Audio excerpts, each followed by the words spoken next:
Ẹ kálẹ́, a kí gbogbo ọmọ káàárọ̀ oòjíire jákèjádò babaláyé. A kí wa lílé lóko lẹ́yìn odi pé a kú dédé àkókò yìí. A kí àwọn Muslim brother wa pé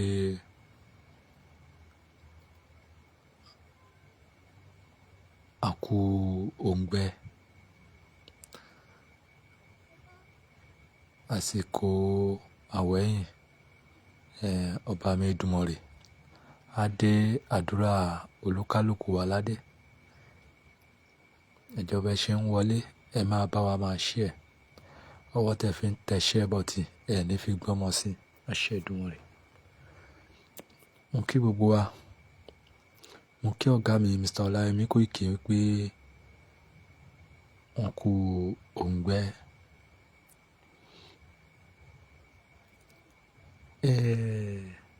Bẹ́ẹ̀ ni a dẹ̀ kí àwọn Kìrìsìtẹ́nì pé wọ́n kú múra àwẹ̀ lẹ́ǹtì náà. Mi ò ní strength much láti lè sọ̀rọ̀ lálẹ́, ṣùgbọ́n bó tẹ̀ jẹ́ 10 minutes, à sáré tún gbéra wa débẹ̀ lálẹ́ bí ó ju 10 minutes. Mo ò ní strength yàtọ̀ láti lè pariwo láti lè sọ̀rọ̀, ṣùgbọ́n bí ó ju 10 minutes yẹn, bẹ́ẹ̀ ṣe ń wọlé, ẹ kàn bá mi gbọ́ lé share button. Ẹ bá mi share. Ìdí tí ẹ máa fi bá mi share tòtálẹ̀ ni pé mò ń wá kó kọ gbogbo àwa ọ̀dọ́ tí gbogbo ọ̀pọ̀lọpọ̀ ọ̀dọ́ tí wọ́n ṣe ń pariwo 2027. Mo wá kẹ́ bá mi share lọ bá wọn. Kọ́kọ́ gbọ́ èlétú wọn tí mo fẹ́ sọ lálẹ́. Ẹ má gbàgbé brother wa tí à ń wò lé ojú ìwòran wa yìí. Ẹ má gbàgbé ẹ̀gbọ́n wa dáadáa, Prince Ọ̀jájúní, the national youth leader Afẹ́nifẹ́re. Mo kí brother mi náà, mo bá wọn yọ̀, mo bá wọn dúpẹ́ wípé ẹ̀mí yín wà láyé títí dọjọ́ ìní. Prince Ọ̀jájúní, ẹ bá mi share kó kan brother mi. Èmi pẹ̀lú wọn a ti sọ̀rọ̀ náà lénìí. Mo ti kí wọn lénìí, a ti sọ̀rọ̀. Torí pé mo bá ẹ̀gbọ́n náà yọ̀. Ìdí tí mo dẹ̀ fi ń bá wọn yọ̀ ni pé kò ń ṣe pé torí pé wọ́n bọ́ lọ́wọ́ ikú nìkan. Nítorí pé ńgbà tí wọ́n kó sọ́wọ́ ikú, iye wọn ó wá sí. Ọ̀pọ̀lọpọ̀ láti rí tó lọ àkàkà ajínigbé tí wọ́n dé sí náà, iye wọn ò sí. Ṣùgbọ́n brother mi yìí, láti ìgbà yẹn, iye ẹ̀gbọ́n wa yìí, iye wọn sí. Wọ́n wò wípé àṣé nǹkan tó wọ́n ń support láti ìjọ yìí, àṣé failure náà ń support. Ẹ bá mi gbọ́ lé share button.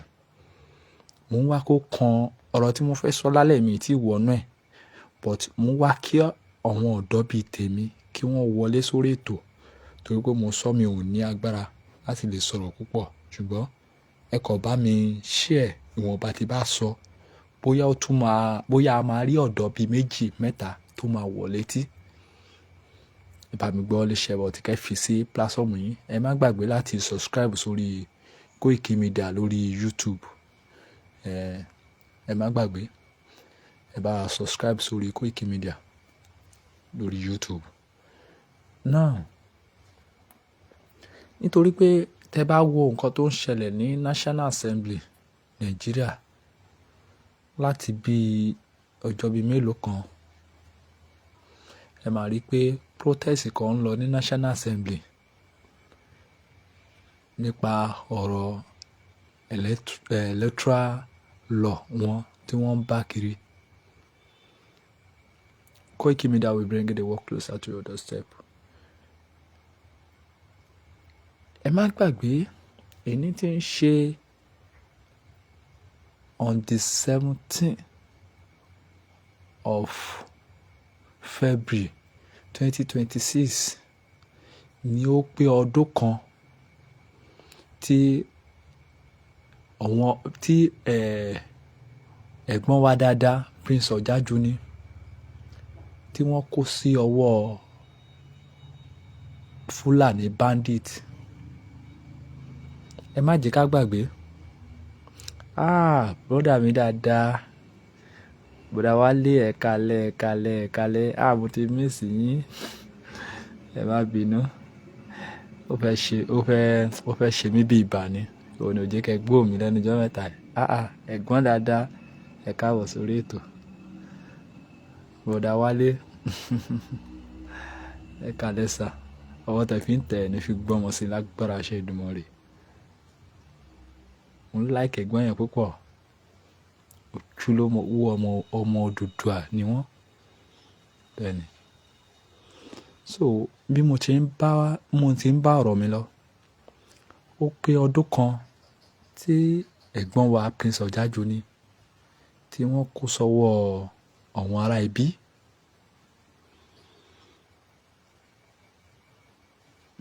Ṣùgbọ́n a dúpẹ́ lọ́wọ́ Ọlọ́run nítorí pé ẹ̀gbọ́n yìí jẹ́ ẹnìkan tí Ọlọ́run sì fẹ́ lò nílẹ̀ Yorùbá. Báwo ló ṣe jẹ́ ẹnìkan tí Ọlọ́run sì fẹ́ lò? Ni wípé nígbà tí wọ́n dé, iyè wọn ṣí. Kí ni wọ́n sọ? Wọ́n náà wọn ò ní gbàgbọ́ mọ́ nínú orílẹ̀-èdè tí wọ́n ń pè ní Nàìjíríà. Wọ́n náà wọn ò ní gbàgbọ́ kankan mọ́ nínú ẹ̀. Wọ́n ní Nàìjíríà ti fèèlì wọn, wípé àwọn ò ní ìgbàgbọ́ kankan mọ́. Ó dùn mí pé second phone mi ti kú látàrí pé a ní power bank. Ìmọ̀ọ́sọ bá play, kò sí power bank, kò sí iná. Gbogbo power bank náà bẹ̀rẹ̀ rà léni báyìí. Ọ̀la ayé ẹ̀ ti bàjẹ́, ṣe ló máa ń wú. So bá play voice brother wa, bá play ẹ̀ fún wa. Ẹ̀gbọ́n náà wọn ò ní ìgbàgbọ́ nínú orílẹ̀-èdè tí wọ́n ń pè ní Nàìjíríà mọ́. Since then, ẹ̀gbọ́n wa darapọ̀ mọ́ struggle self-determination tí bàbá wa dáadáa Adébánjí Akíntóyè Emeritus, bàbá tí ò ní fojú sunkún ọmọ láyé, tí bàbá yẹn gbé dání. A wá rí i pé bàbá wa brother wa Prince Ọ̀jájúní wá darapọ̀ mọ́. Ẹ̀gbọ́n wa ní ojú ibẹ̀ gangan ní ọ̀nà wà, wípé àwọn ò bìlífù nínú wọn Nàìjíríà mọ́. Brother wa dáadáa, àjọ máa délẹ̀ lérí ni. Agbára ṣe Èdùmàrè. Ọlọ́run tó ti lè kó yín yọ ní ìwòye ọdún tó kọjá tí ò jẹ́ kẹ́ kúkú Fúlàní. Gẹ́gẹ́ bẹ́ ṣe sọ, ẹni bàbá yín lò 95 years. Ẹni nǹkan tẹ̀dẹ̀ bọ́lọ́run promise ni pé ẹ̀ náà fẹ́ lò 98 years. Èrò yín á dẹ̀ wá sí ìmúṣẹ. Agbára ṣe Èdùmàrè. Ẹ ní kú lérèwérèwé Prince Ọ̀jájúní. Torí pé a nílò akíkanjú bíi tiyín. Kò ń ṣe àwọn ọ̀dọ́ tí iye wọn ò tí ì ṣí tó lọ jókòó sí Àbújá tó ń pariwo we need kíníkan electoral law, kíníkan electoral law. Ẹnu gbogbo yín sì ń ṣe mí. Ẹnu gbogbo yín ṣe mí.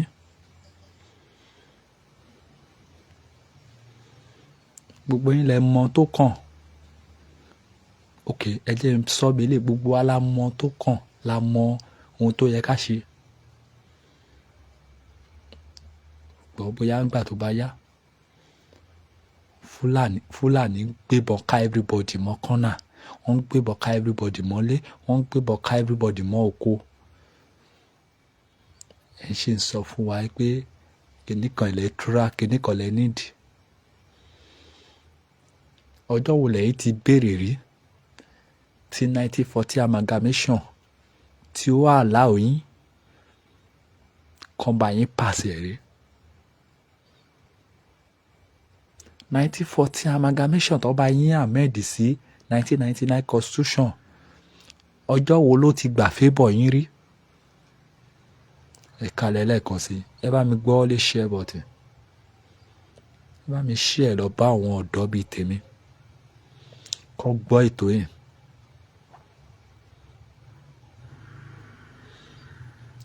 Bóyá ẹ fẹ́ bóyá ẹ kọ̀, tí Nàìjíríà bá ṣì wà dá 2027, mo fi ń tó yín létí. Tẹ́ bá tẹ ìbò yẹn nígbà 100, wọ́n bá yín rìn gẹ̀, kò sí nǹkan tẹ́ lè ṣe sí, kò sí nǹkan tí dàda yín máa dà.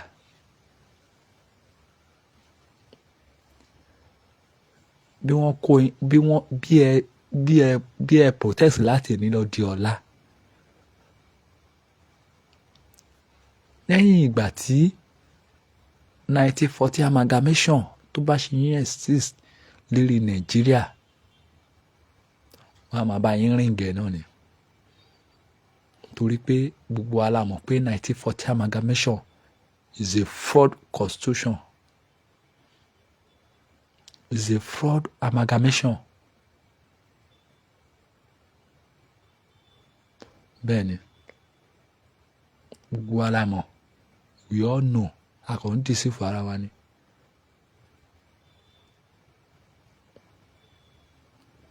(1999) eléyìí tó wá bá yín fọ́ọ̀gì ní 1999, ǹjẹ́ wọ́n ṣe kó fẹ́ bọ̀ èmi àti wọ́? The answer is no. 1999 constitution ni mo rí tí code of conduct tó wà lọ́wọ́ chief justice ó yàtọ̀ sílẹ̀ tó wà lọ́wọ́ SAN táwa gbà as lawyer tiwa. Èyí tẹ́ bá rántí ìgbà tí a pè Nigeria government lẹ́jọ́ pé wọn ò gbọdọ̀ ṣe election mọ́ láti gbé nítorí pé 1940 amalgamation ti expire. Èyí tẹ́ bá wà nù kóòtù lọ́jọ́ yẹn, àwa tá wà nù kóòtù la mọ̀ nǹkan tó ju wa rí, àwa la mọ̀ what is going on. Code of conduct tó wà lọ́wọ́ chief justice tó fẹ́ dá ẹjọ́ ó yàtọ̀ sí eléyìí tí SAN ti wá, tó dẹ̀ jẹ́ pé the same Federal High Court Abuja ni àwọn méjì ń sọ fún wa pé wọ́n ti rà, ó yàtọ̀ síra wọn. Ẹ wá sọ fún mi pé electoral law kan ṣì máa favour ẹ̀yin ọ̀dọ́, àbí ó ti favour yín ni? KOIKIMEDIA bring the work closer to your doorstep. A sọ fún yín, a ní àwa ní last man standing. Bẹ́ẹ̀ni, àwa ní the last man standing. Àní jẹ́ kó sún wa, àní jẹ́ kó rẹ̀ wá.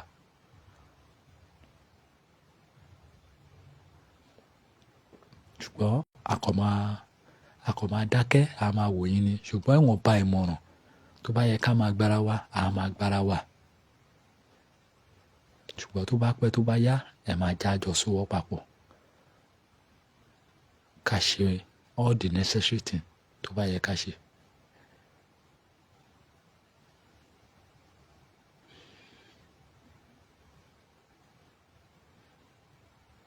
Àwọn ìlú tí àwọn olórí ti wá ń sá lọ, tí wọ́n ti lọ ń gba treatment, ṣé bẹ́ẹ̀lẹ̀, ṣé bí àwọn olórí wa ṣe ń treat wa, ṣé bẹ́ẹ̀ ni àwọn olórí àwọn ìlú yẹn ṣe ń treat wọn? Àwọn nǹkan yẹn ló yẹ kẹ́ jẹ́ ká fight. Fight electoral law kan. Ìwọ ọ̀dọ́ tó ń fight electoral law, ṣé tí wọ́n gan, tí wọ́n bá gbé ìwọ gan sí Aso Rock yẹn, ṣé títí ẹ gan ò ní burú ju tọ̀wọ́n ará ibi lọ? Ẹ má bínú, mi ò ní agbára láti lè pariwo lálẹ́ sẹ́. Tó pé mo ní headache. ṣùgbọ́n ìbéèrè mi ni pé ǹjẹ́ corruption gan tó wà lẹ́rìn àwa ọ̀dọ́ gan sí ṣé kò ti ju ti àwọn bàbá yẹn gan lọ? Bẹ́ẹ̀ ni, I will tell you the fact. How old is Yaya Bello nígbà tó ṣe gómìnà? How old? Bẹ́ẹ̀ ni, how old ni Yaya Bello? Yaya Bello, it was around 38 to 40 nígbà tó da gómìnà. Yes. How old ni Yaya Bello? Kí ni result tó fún yín? Gbogbo àwọn ọ̀dọ́ tí wọ́n wà ní post, kí ni result tí wọ́n fún yín? Ó túmọ̀ sí wípé oró táwọn bàbá yẹn gan ti gbìn sínú tiwa is more than wípé kákọ̀ máa sọ pé ọ̀dọ́ ló lè ṣe, kíní kan ló lè ṣe. Nigeria is bigger than wípé ọ̀dọ́ kankan ló lè ṣe. Forget about ọ̀dọ́ ló lè ṣe. Until we destroy that 1940 amalgamation. Yes, I will tell you the fact. Until we destroy that fraudulent amalgamation. Or else, we are deceiving ourselves.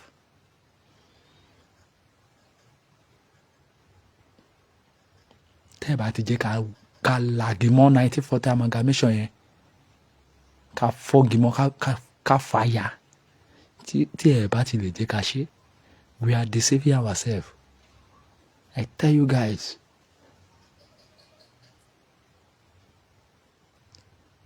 Tí òfin tó dá, tí wọ́n bá ti bá wa pín, tó lúkálùkù bá ti tiẹ̀ lọ,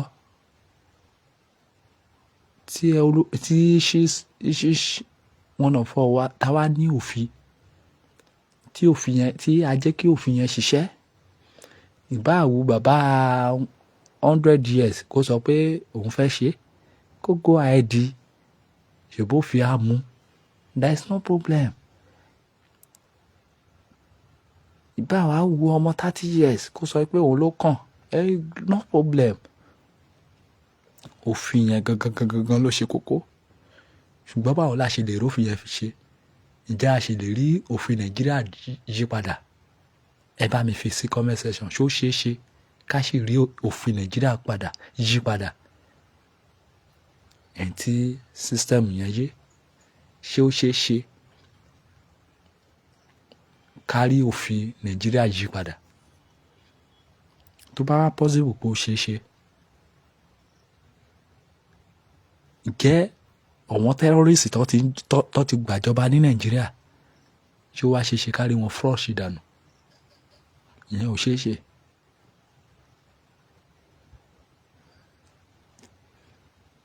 Bẹ́ẹ̀ ni kò ṣeé ṣe. Or else, tá bá rí amalgamation yẹn fàyà, táwọn á ní òkè o, olúkálùkù ló dá dúró. Ibi tó dẹ̀ ń lọ yìí, ibẹ̀ ló máa resort sí.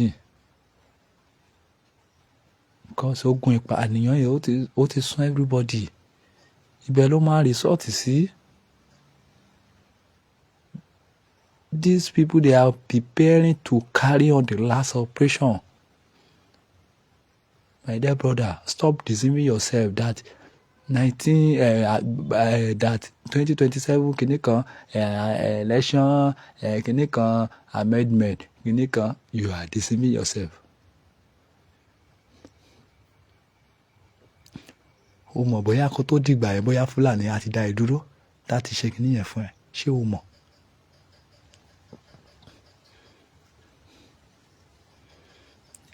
Ilẹ̀ káàárọ̀ oòjíire ò ní bàjẹ́ o. Mo fi àkókò yẹn mo fi kí ẹ̀gbọ́n wa dáadáa, Prince Ọ̀jájú ní ẹ kú oríire. Ogun tó ti ṣẹ́ ò ní gbérí mọ́. Ẹ̀gbọ́n mi dáadáa. Mo máa ń like kí èèyàn tètè ṣí bíi ti Prince Ọ̀jájú ní. Ẹ̀gbọ́n dáadáa ni wọ́n. Ẹ̀gbọ́n dáadáa ni wọ́n. ti kí ẹ̀gbọ́n dáadáa lé ní mo kí wọn, mo bá wọn yọ̀, mo bá wọn yọ̀. Ibi tán lọ tán padà dé yẹn, ọ̀pọ̀ ló lọ bẹ̀ tí ó ní àǹfààní àti padà sílé mọ́.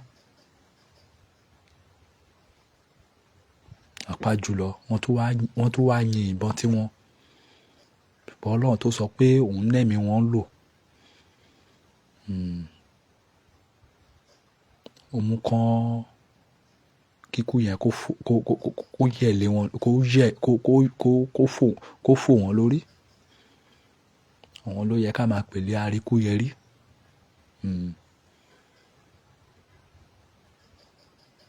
Gbàládùra lẹ́ẹ̀kan sí ogun tó ti ṣẹ́ òní gbérí mọ́.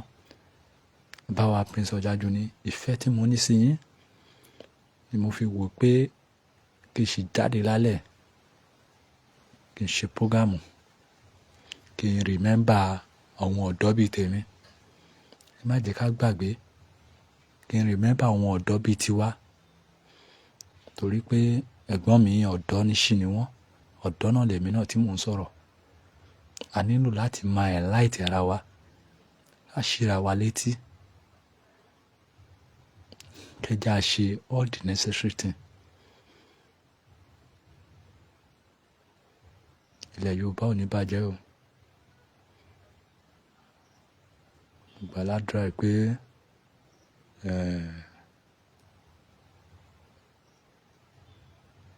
bàbá wa tó wà ń bẹ̀, Ọlọ́run bá tó ṣílẹ̀kùn ọjọ́ ìní, àbá mi kó sí bàbá nú. Ẹ̀mí tó ń gbéyàn wọ̀, téèyàn fi ń ṣe ohun tí ọmọ Yorùbá ń fẹ́, Ọlọ́run á gbé ẹ̀mí yẹn wọnú bàbá wa Aṣíwájú Bọ́lá Ahmed Tinubu.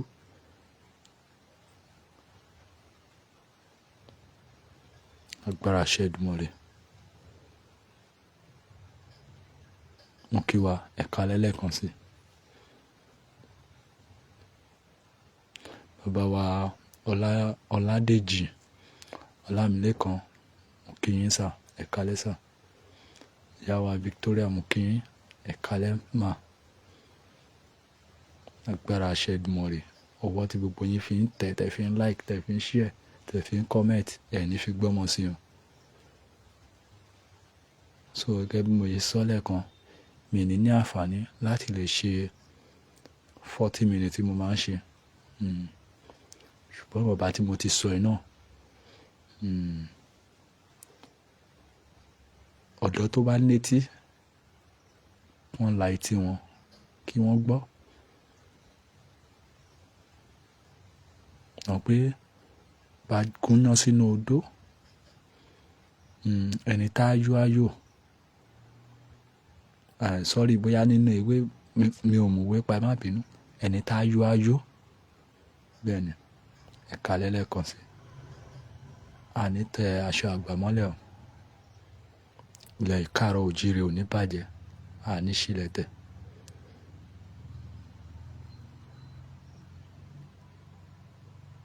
Títí di òwúrọ̀ ọ̀la, ìgìrì là á fi tilẹ̀kùn. Ọlọ́run á jí wa láyọ̀ àti àlàáfíà o. Àní kú fọ́tayọ̀. Ẹ̀yin tẹ wà lẹ́nu iṣẹ́, a kí yín o, ẹ kú iṣẹ́ ni, ẹ kú iṣẹ́ àtàárọ̀. Ẹ̀yin tẹ dẹ̀ ti fẹ́ sùn, tẹ ti délé, a kí yín.